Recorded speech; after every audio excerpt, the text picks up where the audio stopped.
Hi. In today's lesson, we're going to do equations or write equations to help us to figure out a missing angle measurement. So this will be somewhat of a review. So let's look at the first problem.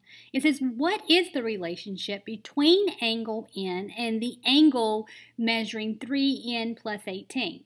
Well, both of those angles are side by side, so we could say that they are adjacent angles. But they're also complementary angles. And the reason that I know they're complementary, see that little square that was in there? That's indicating that the entire angle right here is a right angle. And that right angle is comprised of angle N and this angle right here that's measuring 3N plus 18.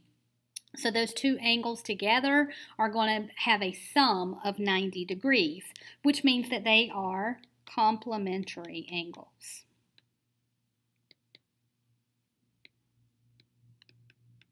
All right, then we have to find the measure of both of the angles. Since we know that they're complementary, we can set up an equation to help us. So I'm going to say N plus, my other angle is represented as 3N plus 18, equals 90. If I combine my like terms, N plus 3N makes 4N plus 18 equals 90.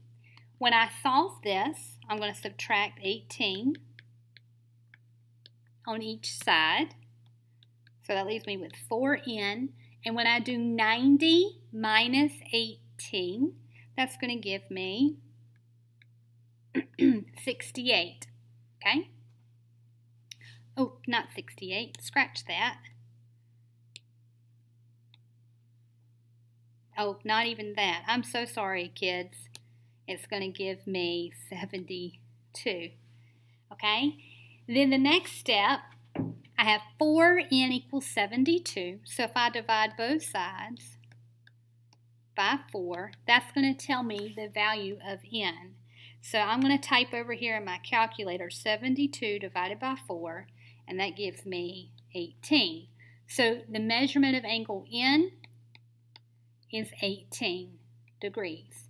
And then it's asking me for the measurement of the angle that represents as 3N plus 18.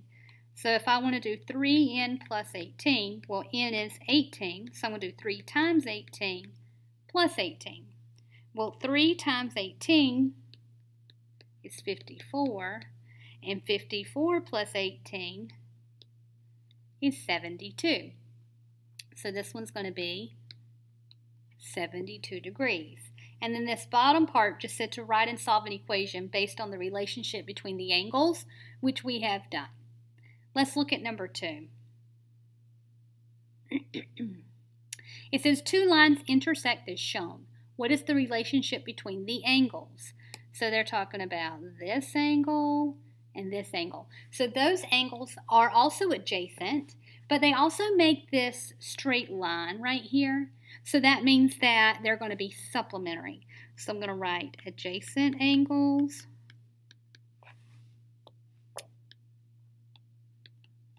and then supplementary angles.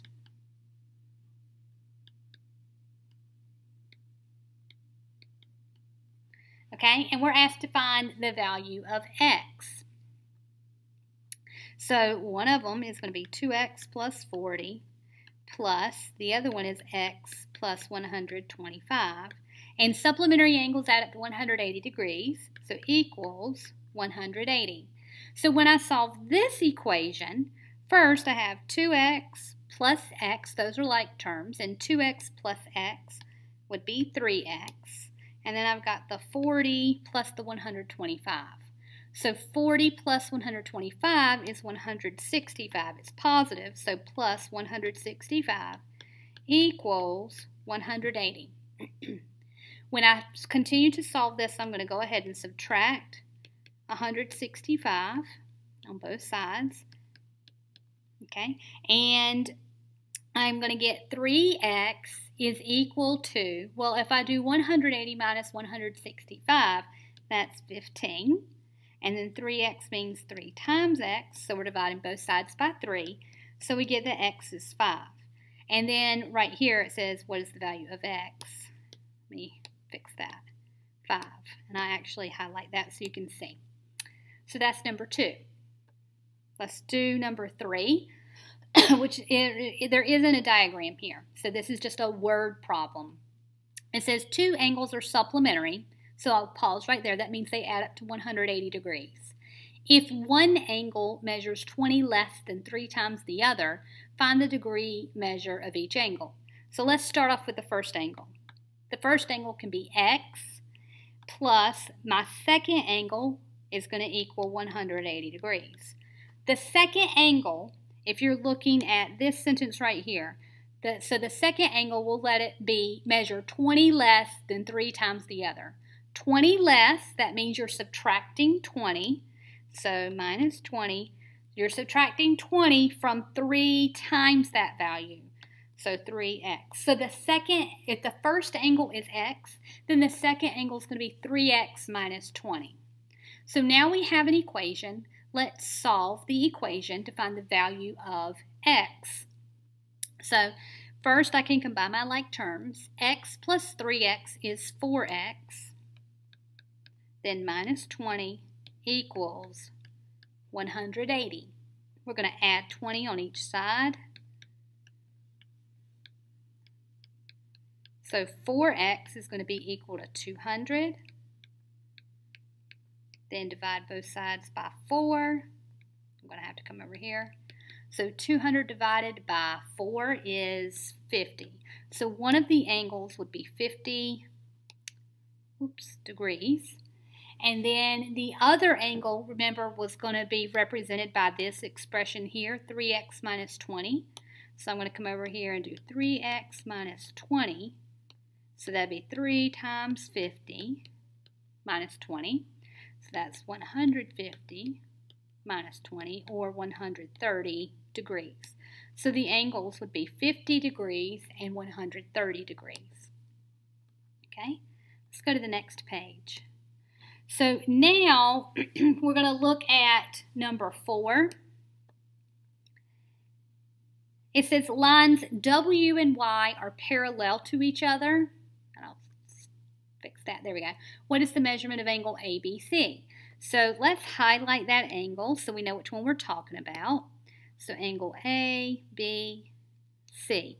So that angle is represented by the expression 5x. Now I also see here that this angle, that's 5x, and this angle right here, 3x plus 40, those are corresponding angles.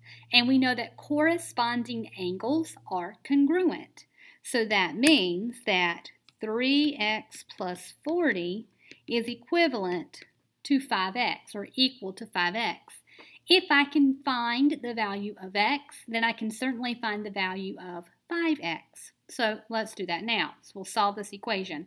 Since I have variables on both sides of the equation, I'm going to have to move one set of variables to a different side. So I'm going to start off by subtracting 3x on each side. So I get that 40 is equal to 2x, and then divide both sides by 2. 40 divided by 2 is 20. So now I know that x is 20. So ABC, that angle ABC, is represented by the expression 5x. So if x is 20, I need to figure 5 times 20, which is 100. So that angle would measure 100 degrees. Okay? Now it's going to be your turn. So I want you to complete problems 5 and 6, 7, 8, 9, and 10, 11, 12, and 13. So pause the video and complete the rest of the problems on this worksheet. Good luck.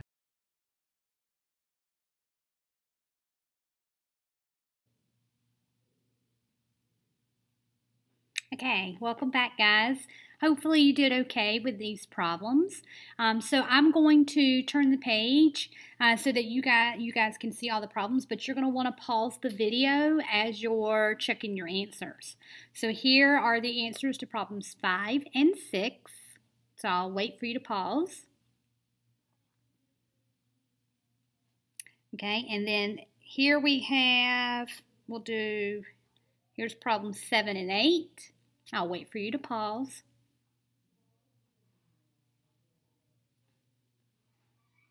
And then here's 9 and 10.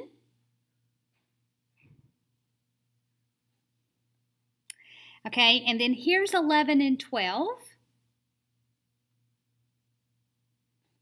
And then let's talk about 13. As I was completing 13, this one is actually not going to be possible.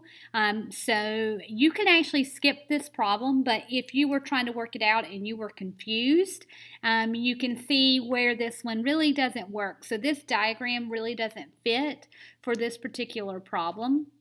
If you need to discuss this with me, then please feel free to do so if you don't understand why this one is impossible. Okay, so at this point, you should have checked your solutions to all of the problems and made the necessary corrections. If you're having trouble understanding, make sure you speak with your teacher. Once you've turned in this assignment, you'll be ready to work on your independent practice. Good luck.